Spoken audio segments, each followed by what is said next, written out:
Halo semua Sobat Ayoin dimanapun kalian berada, semoga dalam keadaan sehat selalu ya. Baik, sebelumnya ada pepatah nih yang bilang kalau tak kenal maka tak sayang. So first let me introduce myself.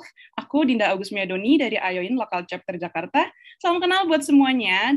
Dan pada kali ini, senang banget hari ini aku berkesempatan untuk jadi host di salah satu kegiatan keren Ayoin, yaitu Podcast Pemuda Menggagas.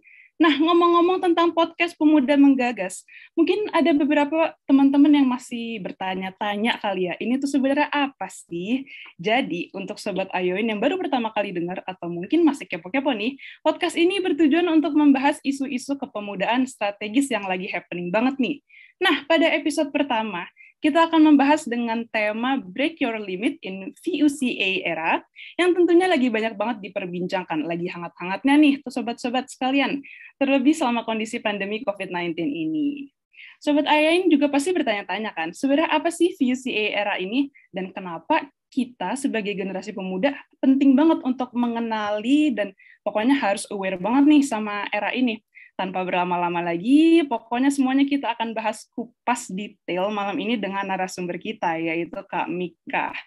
Nah, mungkin sedikit tentang Kak Mika. Kak Mika ini saat ini merupakan mahasiswa aktif dari Universitas Indonesia yang memiliki segudang prestasi. Beliau juga merupakan seorang founder dari platform People Development, yaitu Skill Seeker and Path Seeker. Dan tentunya Kak Mika ini sosok yang tepat banget ya, sobat-sobat sekalian, untuk membahas VUCA era. Oke, without further ado, kita sambut aja langsung. Halo Kak Mika, bagaimana kabarnya hari ini, Kak? Halo. Baik. Selamat. Halo juga, Dinda. Halo, Kabarnya Kak. gimana nih kalau Dinda sendiri? Ya, gitu-gitu aja lah, Kak ya. Lagi pandemi gini, ya harus dioke-okein aja kali ya. Nah, Kak Mika, ini pasti Kak Mika nih udah berpengalaman banget nih, udah nggak asing lagi sama yang namanya VUCA era. Kira-kira sebenarnya apa sih Kak, itu bisa dijelasin dikit nggak ya Kak? Oke.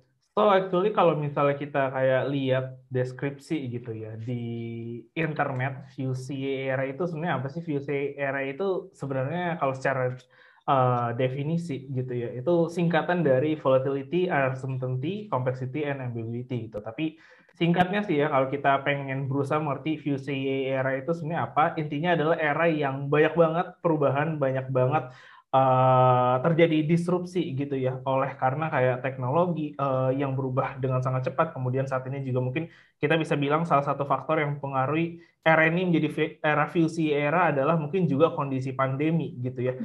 Dan juga sisanya tentunya adalah perubahan budaya-budaya yang ada di dunia serta perkembangan dari apa ya, bisa dibilang perkembangan kombinasi antara perkembangan budaya, sosioekonomi juga yang terjadi di seluruh dunia, yang tentunya juga didukung karena adanya disrupsi atau perubahan teknologi, perkembangan teknologi yang sangat cepat dan eksponensial gitu, yang menyebabkan ya segala sesuatu itu berubah cepat banget gitu. Kalau misalnya kita lihat dari 20 tahun lalu gitu, di mana internet masih awal-awal banget, masih mungkin di Amerika booming.com gitu ya, orang-orang baru berusaha mulai gitu kayak bikin produk dan basisnya website gitu. Sementara kalau sekarang semua udah berdasarkan aplikasi, bahkan Facebook aja udah meluncurkan metaverse gitu, dimana itu dalam waktu cuma 2 dekade gitu. Dan ini semuanya sangat cepat perubahannya, tiap tahun ada tren yang baru, ada tren yang berubah. Bahkan ya karena ada sosial media, bisa dibilang hal-hal yang viral itu berubah atau kayak adanya itu mungkin bukan setiap kayak beberapa bulan sekali itu ada hal yang viral, tapi tiap minggu ada hal yang baru yang viral gitu. Dan ketika ada yang baru viral, nanti yang viral sebelumnya di minggu lalunya bakal udah cepet banget dilupain. Kurang lebih mungkin kita bisa bilang VUC era itu adalah era di mana ya banyak banget perubahan karena disrupsi teknologi, dan itu berimpact ke dalam seluruh aspek kehidupan kita gitu. Oke Kak, jadi intinya perubahan yang terjadinya ini sangat cepat ya Kak ya, dan dia dipengaruhi oleh teknologi, dan dia mempengaruhi berbagai faktor maupun sektor dari kehidupan kita sendiri. Nah, menurut Kak Mika sendiri, perspektif atau pandangan Kak Mika terhadap VUCA era ini gimana sih Kak? Oke, kalau misalnya dari aku sendiri sih sebenarnya VUCA era ini adalah satu, sifatnya itu adalah era yang ya saat kita hidup sekarang gitu, dan nggak bisa di-deny gitu ya, nggak bisa di-cancel. Dan ini hal yang udah pasti terjadi karena VUCA era itu merupakan dampak dari cepatnya perkembangan teknologi gitu, yang eksponensial gitu, dan berkembangnya makin cepat, makin tahun, makin banyak yang baru, dan ini adalah era yang bakal ada terus ke depannya, bahkan mungkin ke depannya itu lebih cepat lagi gitu dibanding sekarang gitu kan, karena perkembangan teknologi pasti makin lama makin cepat. That's why kayak VUC era adalah era di mana banyak perubahan, dan banyak perubahan itu harus diartikan sebagai kondisi yang berarti kita sebagai mungkin mahasiswa, sebagai generasi muda gitu, dan bahkan seluruh elemen masyarakat gitu ya, harus dengan cepat bisa beradaptasi sih kepada era ini gitu. Gimana kita kayak harus bisa mempergunakan momentum yang ada di era ini gitu untuk mungkin mengembangkan diri, and then mungkin mempersiapkan masa depan kita dan seterusnya. Kurang lebih seperti itu. Oh, keren banget nih Kak. Jadi walaupun ada perubahan yang sangat cepat, tapi itu harusnya jadi momentum untuk kita terus tumbuh dan berkembang gitu mungkin kali ya Kak ya. Jadi dengan Yes, yes. adaptasi. Nah, menurut Kakak sebenarnya tapi walaupun ini bisa dijadikan momentum ya Kak sama sobat-sobat Ayoin dan generasi muda sekalian, tapi kira-kira bisa nggak ya Kak, ini tuh sebenarnya merupakan tantangan juga. Jadi lebih ke peluang apa tantangan nih Kak? Oke, so actually dua-duanya peluang dan tantangan gitu ya. Kita bisa bilang VUCR ini sebagai peluang karena saat ini ya ada teknologi gitu, dan teknologi itu sangat cepat di mana ya kita bisa mengakses informasi dengan sangat mudah, and then kita bisa melakukan apapun dengan sangat gampang juga karena semua teknologi udah tersedia gitu ya. Mungkin kalau zaman dulu pengen makan aja harus kayak keluar gitu kan. Kalau misalnya mahasiswa makan ya cuma bisa makan di warteg. Kalau sekarang ya udah bisa pesan GoFood juga tuh. Jadi mau makan yang tempatnya jauh atau kayak ya tergantung pengen makan apa aja, itu bisa-bisa aja kan gitu. Dan sekarang dengan ada akses internet banyak banget informasi yang gampang ditemukan gitu, mungkin tips dan trik tentang apapun bahkan kita bisa pelajarin gitu ya dari internet, dan itu bisa menjadi suatu peluang yang sangat besar gitu, dimana ketika sebagai mahasiswa, sebagai generasi muda kita bisa mengikuti perkembangan zaman, mengikuti atau kayak menghidupi VUC era ini dengan benar gitu ya. Kita bisa mempergunakan semua perubahan, semua teknologi yang ada untuk mendevelop diri kita gitu. Tapi sebaliknya juga ya itu menjadi tantangan. Kenapa? Karena teknologi development disruption itu sangat benar-benar eksponensial gitu, cepat banget.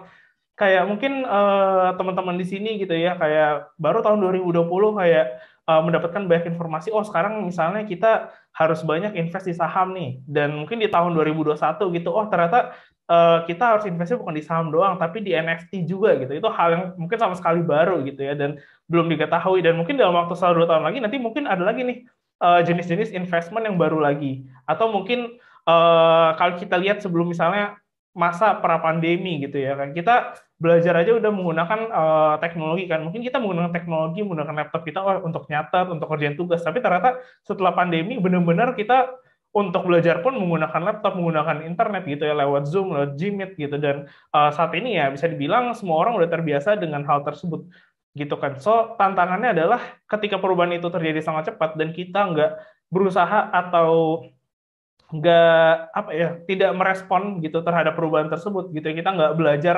nggak berusaha mengetahui apa sih sebenarnya yang berubah dan apa sih kayak tindakan kita yang seharusnya kita lakukan ketika terjadi perubahan. Nah itu bakal menjadi tantangan sih gitu, karena ya sebagai mahasiswa, sebagai generasi yang hidup di zaman ini gitu ya, sebagai generasi Z ya, kita butuh banget untuk mengetahui apa aja perubahan yang terjadi dan kita harus bisa adaptif gitu, karena ya kita adalah generasi yang bisa dibilang native to the teknologi gitu. Kita itu bukan generasi, mungkin ya di atas kita ada milenial yang kayak setengah hidupnya mungkin masih pakai HP Nokia, tapi setengah hidupnya juga udah mulai pakai Android, pakai iPhone dan lain-lainnya gitu ya. Tapi kita dari awal nih, dari kita kecil udah banyak banget teknologi-teknologi canggih yang bermunculan, dan harusnya kita bisa adaptif sih gitu. So peluang dan tantangan itu sama-sama terjadi, tergantung bagaimana kita menyikapi setiap perubahan yang ada. Keren banget sih Kak. Tadi ada istilah baru menarik banget Kak, pasti buat sobat-sobat Ayun juga menarik. Kita tuh sebenarnya generasi native teknologi ya Kak ya. Jadi harusnya bisa lebih adaptif, harusnya bisa lebih prepare untuk menyusun strategi biar kita nggak kewalahan gitu mungkin ya Kak dalam menghadapi era ini. Nah, ngomong-ngomong tentang persiapan diri Kak, sebenarnya sebagai seorang pemuda nih, strategi apa sih Kak yang harus kita mulai susun, yang harus kita persiapkan dalam menghadapi VUCA era ini? Oke, so kalau misalnya menurut aku sendiri ya, apa aja sih sebenarnya yang harus disusun strateginya, apa sih yang harus benar dipikirin gitu. Nah, yang paling pertama mungkin yang paling penting adalah berusaha untuk mengerti dulu sih. Kayak kalau sekarang ini kita ya hidup di VUCA era gitu, di mana ya mungkin ketika kalian masuk kuliah sekarang atau sekarang kalian lagi kuliah gitu dan melihat mungkin wah sekarang nih orang-orang kerjanya kayak gini nih atau trennya misalnya ngelakuin suatu hal, misalnya ada tren investment, tren belajar, tren pekerjaan yang lagi banyak orang suka gitu ya. Itu adalah hal yang terjadi sekarang gitu. Tapi masalahnya mungkin dalam waktu 3 tahun, 4 tahun, 5 tahun akan terjadi banyak perubahan gitu. So kita harus sadar dulu kalau misalnya kita hidup di dunia yang terus berubah gitu dan setelah kita sadar ya kita baru tuh memikirkan kayak gimana sih sebenarnya gua sebagai mahasiswa, gua sebagai generasi muda mempersiapkan diri gitu. Bukan cuma mempersiapkan karir aja gitu, tapi mungkin mempersiapkan nanti oh nextnya mungkin bakal hidup kayak gimana nih dan mungkin gue udah harus terbiasa menggunakan teknologi ini, menggunakan atau kayak terbiasa dengan culture budaya yang ada seperti ini gitu di masyarakat gitu ya. Nah, jadi dengan kita pertama pasti berusaha mengerti, mengetahui dan sadar dan setelah itu kita baru bisa mikirkan tuh nextnya yang baik dan harusnya kita lakukan atau persiapan itu seperti apa gitu. So, ketika kita udah sadar dan akhirnya bisa tahu, nah sebenarnya ya tahapan terakhirnya adalah tinggal melakukan eksekusi sih. Jadi gimana kita bisa melihat, oh ternyata sekarang misalnya trennya belajar atau kayak at least harus tahu nih skill-skill digital gitu. Atau misalnya kayak cara penggunaan tools digital, or at least harus ngerti nih framework-framework tertentu, karena dalam dunia kerja banyak banget nih yang kayak gini. Apalagi misalnya sekarang ngelihat nih boomingnya, oh yang banyak naik daun tempat kerja sebenarnya adalah industri startup atau digital tech gitu. Oh, berarti memang kita sendiri sebagai mahasiswa terlepas dari apapun jurusan kita gitu ya. Ya kita harus belajar atau harus mengikuti perkembangan dan persiapan diri kalau misalnya ke depannya itu mungkin sangat memungkinkan kalau kita bakal bekerja di misalnya industri yang bidangnya tech startup gitu. Dan itu ya benar-benar terlepas dari jurusan apapun. Kayak misalnya aku sendiri jurusannya kriminologi gitu ya nggak bisa tetap konvensional aja gitu kan. Kita tetap misalnya harus memikirkan kayak oh mungkin ke depannya nih meskipun jurusannya kriminologi tapi ternyata yang lagi naik mungkin trennya kerja di startup oh berarti sebagai mahasiswa kriminologi yang juga mempelajari tentang masyarakat, mempelajari tentang sosial mungkin juga harus memperlengkapi diri dengan misalnya skill-skill tentang mungkin marketing or mungkin tentang data analytics or mungkin tentang desain juga gitu ya. Karena ya ke depannya meskipun ya kayak oh iya mungkin kalau misal jurusannya itu harusnya sebenarnya kerja di sana tapi at the end nggak benar-benar kayak gitu tuh. Karena ya orang yang bekerja dengan sesuai dengan jurusannya itu mungkin ya cuma berapa puluh persen dan bahkan mungkin nggak sampai 50% ya. Mungkin bisa dibilang 10, 20, 30% gitu tergantung dengan jurusannya. Tapi sisanya orang-orang tetap pasti setelah lulus bakal kerja kan. Nah, ketika kayak udah tahu kondisinya, oh ternyata emang sekarang trennya kayak gini nih. Ya mau nggak mau tetap harus mengikuti sih gitu dan that's why kayak mungkin dari aku sendiri juga mempersiapkan banyak hal gitu ya untuk akhirnya aku kayak bisa berkarir dan juga mungkin nanti membangun experience pengalaman portofolio di bidang-bidang yang aku tertarik dan kedepannya itu bakal ada gitu kurang lebih kayak gitu. Oke, ini menarik nih Kak. Berarti terlepas dari kita ambil kuliah jurusan apa, atau mungkin kita fokus ke program studi apa, kita harus udah mulai thinking outside the box gitu mungkin kali ya Kak. Jadi jangan menutup kayak pakai kacamata kuda dengan jurusan apa yang kita pelajari. Nah, tapi Kak, mungkin kan belum banyak teman-teman sekalian atau generasi pemuda yang pikirannya udah bisa kayak kami Kak ya. Ini kan keren banget nih, udah sadar kalau oke, saya ambil kriminologi, tapi saya harus bisa mengikuti perkembangan yang lagi happening sekarang. Saya mungkin harus bisa marketing atau tadi menganalisis data seperti itu. Kira-kira gimana ya Kak cara biar seorang pemuda itu bisa sadar dan dia bisa ada kemauan buat menggali potensi dirinya dia, terlebih lagi di bidang yang bukan dia dalami secara pendidikan konvensionalnya gitu Kak. Mungkin Kakak ada tips gimana biar menggali potensi itu Kak? Oke, kalau misalnya menggali potensi sih sebenarnya untuk setiap orang pasti yang pertama harus in dulu sih, harus apa ya, bisa dibilang reflektif dulu ke diri sendiri dan berusaha untuk eksplorasi dan akhirnya bisa discover gitu ya, apa yang menjadi passion atau mungkin calling-nya gitu ya dalam kehidupan ini gitu. Karena ya pasti tiap orang beda-beda. Mungkin emang dia masuk jurusan A karena dia pengen akhirnya lulus untuk kerja di bidang A gitu. Tapi ternyata pas kita udah masuk, ya dimana kayak mungkin banyak banget anak SMA yang lulus dan akhirnya masuk ke kuliah, sebenarnya nggak benar-benar tahu juga tuh jurusannya apa gitu, cuma ngeraba-raba dan kayaknya ini bagus nih, atau ini direkomendasiin sama guru, direkomendasiin sama apa tuh, kalau pas masih SMA tuh yang intinya kayak ya guru BK gitu lah ya, kayak ngerekomendasiin berdasarkan nilai kamu cocoknya jurusan apa nih gitu. Oh bagus, cocoknya kedokteran gitu. Padahal mungkin passionnya nggak di bidang itu gitu. Nah, jadi yang paling pertama pastinya adalah berusaha untuk eksplorasi dan discover apa yang menjadi passion, minat, bakat, potensi, dan juga mungkin calling gitu. Kayak pengennya sebenarnya bergerak atau berkarya di bidang apa sih?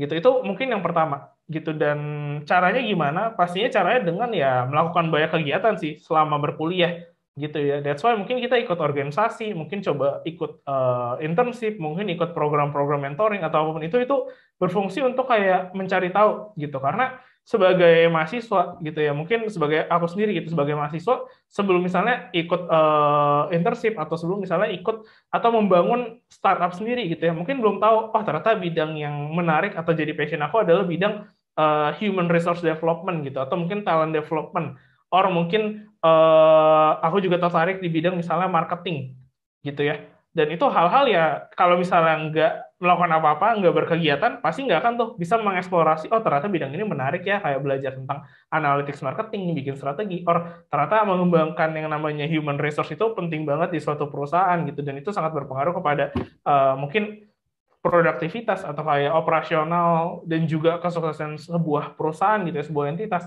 gitu. Dan akhirnya setelah mencoba menjalankan ya akhirnya bisa tuh tahu gitu kok, oh ternyata passionnya di bidang ini, ternyata passionnya misalnya di bidang entrepreneurship, dan khususnya mungkin bidangnya itu di bagian human resource development gitu. Jadi pertama pastinya kayak coba eksplorasi minat, bakat, passion, calling dari diri sendiri, dan selanjutnya adalah mencari atau membangun portofolio gitu ya, pengalaman yang relevan gitu dengan bidang yang akhirnya pengen digeluti gitu. Karena kalau misalnya nggak cari tahu dulu, nggak coba explore dulu hal-hal yang baru gitu ya, mungkin nggak akan pernah tahu tuh.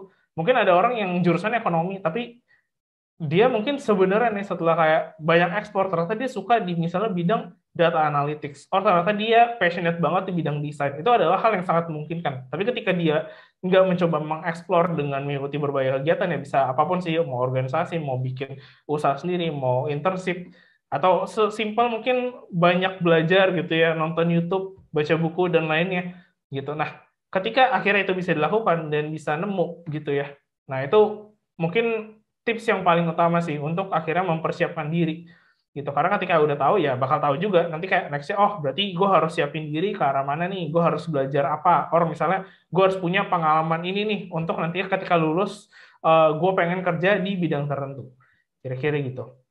Oke, jadi penting banget ya Kak, kita tuh kalau mau mulai menggali potensi diri, kita tuh harus find your calling tadi ya Kak. Jadi sebenarnya kita tuh sukanya apa sih, dan itu caranya ya harus eksplorasi tadi ya Kak, harus coba ini, coba itu, nanti juga insya Allah semoga dipertemukan dengan apa sih yang sebenarnya jadi minat kita. Nah Kak, mungkin Kak Mikah mau cerita sedikit tentang pengalaman pribadi Kak Mikah yang berkaitan dengan VUCA era. Mungkin tadi kayak gimana bisa, tadi kan kesebut nih Kak Mikah bisa membangun startup, mungkin itu ceritanya gimana Kak, dan sebenarnya pendapat Kakak terhadap pengalaman itu tuh gimana? Apa yang bisa kita pelajari nih sebagai generasi muda, sobat-sobat Ayoin sekalian?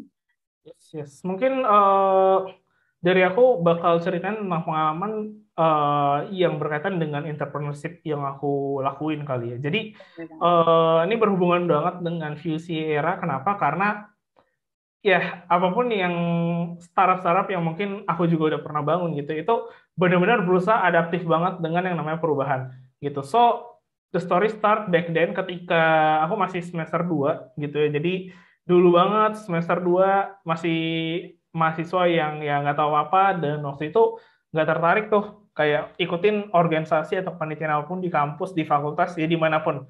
Pokoknya kupu-kupu banget mahasiswa yang ya udahlah, pokoknya habis kuliah pulang. Bahkan ada kuliah jam 8, terus selesai jam 10, kuliah selanjutnya jam 1, nah tetap pulang tuh. kayak udahlah pulang aja ke rumah gitu, karena waktu itu juga rumahnya di Depok gitu kan, ya pulang aja nanti balik lagi karena mager banget ada di kampus. Intinya ya mahasiswa yang benar-benar kuliah pulang banget lah gitu. Tapi semasa 1 semester gitu, di semester 2 aku sendiri juga kayak tetap kan pengen harusnya ada kayak target nih self development-nya pengen ngapain. So waktu itu akhirnya bikin target atau bikin planning gitu ya. Pengen baca 1 buku setiap minggu, dan ya akhirnya kejadian sih, benar-benar baca 1 buku tiap minggu dan banyak banget belajar tentang ekonomi, terus kayak tentang disruption, bahkan tentang apapun sih, sejarah, geografi, filsafat dan lain-lainnya. Dan waktu itu ya bisa dibilang cukup produktif gitu. Sampai akhirnya di akhir semester 2 gitu ya, aku ketemu sama seseorang yang dia ngebangun startup, waktu itu bikin startup untuk mentoring mentoring anak SMA buat persiapan SBMPTN, kurang lebih kayak gitu. Dan waktu itu juga ngajar sekali di Startupedia, dan kita ngobrol-ngobrol banyak tentang, oh ternyata sekarang nih startup lagi trending banget gitu, teknologi lagi trending banget, dan yang namanya teknologi itu bisa ngedisrupt atau kayak membuat kayak suatu gebrakan inovasi di bidang pendidikan, yang dimana aku sendiri tuh tertarik banget dengan bidang pendidikan, meskipun aku masuk ke dalam jurusan kriminologi gitu ya. Sebenarnya aku tuh pengen, cita-citanya itu awalnya adalah pengen jadi guru gitu. Jadi guru SMA lah, kurang lebih kayak gitu. Jadi emang tertarik banget di bidang pendidikan dan melihat kayak wah kayaknya visinya oke nih. Ketemu sama si orang ini dan akhirnya ditawarin, diajakin untuk formalisasi bisnis, dan akhirnya kita ngebikin startup gitu ya. Dan startup itu waktu itu ya akhirnya berubah-ubah terus tuh bisnis modelnya, idenya gitu ya. Nggak benar-benar jalan sih sebenarnya startupnya, tapi banyak banget yang dipelajarin di mana oh kita emang harus banget nih beradaptasi dan juga mengikuti gitu, kayak orang-orang lagi trendingnya pengen ngapain sih. And then sampai akhirnya suatu saat di 2019 akhir ya akhirnya aku keluar dari startup pertama itu karena ya bisa dibilang mungkin udah nggak terlalu cocok dan udah agak nge-stuck. And then nextnya tuh bikin-bikin lagi banyak banget project-project lagi, bikin organisasi. Waktu itu wah zamannya orang-orang lagi suka entrepreneurship. Habis itu di awal 2020 bikin organisasi kayak gitu, terus bikin juga startup satu lagi. Waktu itu karena kita lagi mulai masa pandemi dan orang-orang susah belajar, waktu itu startupnya tutoring mahasiswa yang masih maba banget untuk bisa belajar sama cutting-cutting lah. Jadi ya on demand tutoring. Waktu itu masih di FT, FMIPA, sama di FEB UI. Gitu. Nah terus kayak trennya udah mulai berubah lagi nih di 2021, orang-orang udah pada terbiasa dengan kondisi belajar yang serba digital dan nggak butuh lagi tutor-tutor, trennya udah mulai turun gitu. Dan akhirnya ganti lagi. Waktu itu akhirnya mulai bikin lagi startup atau ngembangin bisnis model yang emang tentang skill learning atau career preparation, yang akhirnya ya sekarang jadi skill seeker dan juga path seeker gitu. Dimana skill seeker dan path seeker itu adalah project mungkin bisa dibilang ke-7 dan ke-8 yang aku bikin. Jadi udah banyak banget yang dicoba, gagal, bikin ulang yang baru, atau kayak ganti bisnis model dan seterusnya gitu. Dan mungkin itu bisa jadi contoh sih, dimana dengan dunia yang VUC era ini kayak banyak banget perubahan. Bahkan ketika aku sebagai entrepreneur aja membangun startup gitu ya, bisnis modelnya, produk-produknya itu nggak mungkin bisa benar-benar sama atau itu terus-terusan tuh. Bahkan mungkin dalam waktu 1 tahun aja. Pasti kayak ada perubahan. Mungkin di awal tahun sampai akhir tahun perubahannya udah banyak banget tuh. Produk daripada startupnya, program yang dijalanin, topik-topik kelas yang dibawain gitu ya untuk skill learning-nya. Nah itu banyak banget, dan bisa dibilang ya sekarang makin banyak lagi berubah karena mungkin orang-orang di awal tahun 2021, oh iya persiapan karir mungkin baru kayak tahapan kayak gue butuh tahu tentang knowledge nih gitu, kayak persiapan karir itu apa sih, kenapa sih itu penting. Tapi di awal 2022 gitu ya, dimana itu tepat 1 tahun setelah awal 2021, mungkin sekarang kita udah dengan kondisi kampus Merdeka aja magangnya udah 2 batch gitu, udah batch kedua udah diterima gitu, dan orang-orang udah banyak banget yang magang. Persiapan karir mungkin udah hal yang beda lagi gitu. Orang-orang ya gue udah magang, gue udah ngerti kayak gini, gue nggak butuh lagi misalnya info atau knowledge tentang gimana caranya gue bisa dapat magang karena gue udah magang. Mungkin sekarang nextnya gimana cara gue bersaing dengan semua orang yang udah pernah magang ini ketika nanti gue pengen full time gitu. Dan semua orang udah punya magang, udah pernah magang di berbagai tempat yang bagus-bagus karena ada program kampus Merdeka gitu. So kita bakal berubah terus, dan di bidang apapun gitu ya, itu pasti kita harus selalu apa ya, berusaha untuk mengerti dan adaptif sih. Kurang lebih kayak gitu. Wow. Ya, speechless juga kali Kak dengernya, kayak Kamika walaupun tadi udah trial and error berkali-kali, udah nyoba ini, oh ternyata nggak cocok, oh nyoba ini, oh kemudian ya pasti ada jatuh bangunnya ya Kak, tapi ya emang dalam VUCA era ini kita harus bagaimana caranya tetap adaptif, tetap bisa terus bangkit, dan ya jangan malah takut gitu kali ya Kak. Jadi ini benar-benar harus dijadiin momentum untuk kita terus berkembang. Gitu kali ya Kak ya. Yes. Mungkin Kamika ada closing statement Kak atau take home message untuk teman-teman sekalian yang udah setia banget nih dengerin podcast Ayoin kali ini. Oke, mungkin closing statement-nya untuk teman-teman mahasiswa dan generasi muda gitu ya yang dengerin podcast Ayoin ya, mungkin untuk menghadapi VUC era ini ya kita harus adaptif dan terus belajar, dan yang namanya era banyak perubahan gitu ya, banyak perkembangan teknologi yang ya eksponensial dan disruptif banget. Setiap tahun trennya ada yang baru, ada yang berubah, dan bahkan ke depannya kita udah kayak bakal menghadapi ya konsep yang Facebook namanya mungkin metaverse gitu ya, dengan berbagai currency baru, cryptocurrency, NFT, kemudian tren-tren baru juga di dalam dunia pendidikan gitu. Sekarang mungkin kita ada kampus Merdeka, nanti nextnya ada berbagai program lagi gitu ya.